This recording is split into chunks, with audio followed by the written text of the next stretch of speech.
असदुद्दीन ओवैसी के पूर्वज कौन है? ओवैसी के कितने बच्चे हैं? ओवैसी की कुल संपत्ति कितनी है?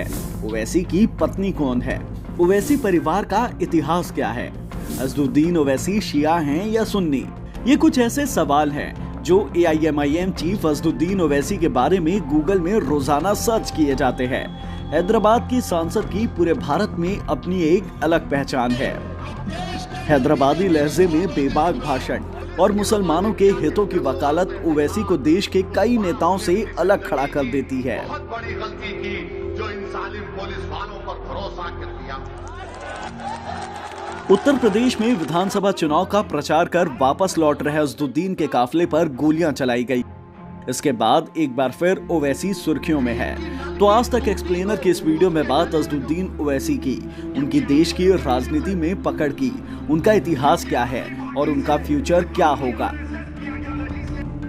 ओवैसी की राजनीति की शुरुआत जानने से पहले उनकी पार्टी AIMIM यानी कि ऑल इंडिया मजलिस इत्तेहादुल मुस्लिमीन के बारे में जान लीजिए। इस पार्टी की शुरुआत जानने के लिए आपको करीब 90 साल पीछे लेकर चलते हैं।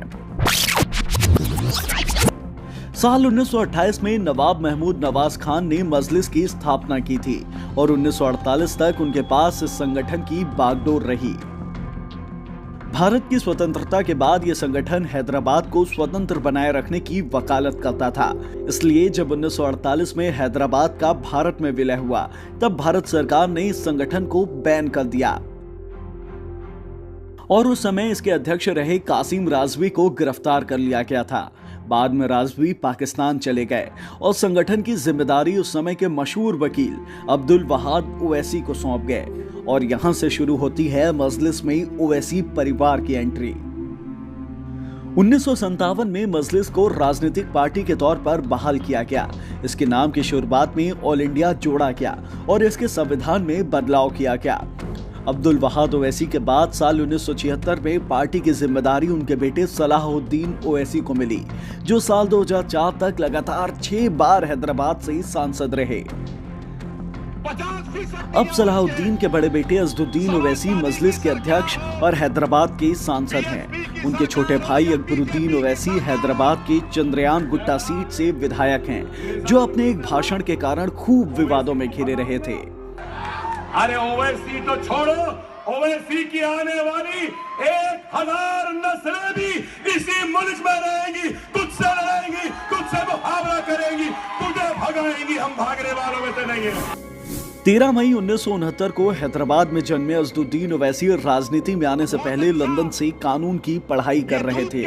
लौटने के बाद साल 2004 में वो हैदराबाद से पहली बार सांसद बने और अब तक वो 4 बार यहाँ के सांसद चुने गए हैं।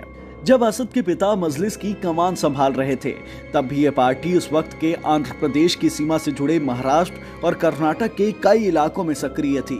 लेकिन जब असदुद्दीन ने पार्टी की जिम्मेदारी संभाली, तो उन्होंने राष्ट्रीय स्तर पर अपने पार्टी का एहसास कराने की कोशिश की। इल्जाम तो हम पर ही लगता है ना, आप पर तो कुछ नहीं लगता।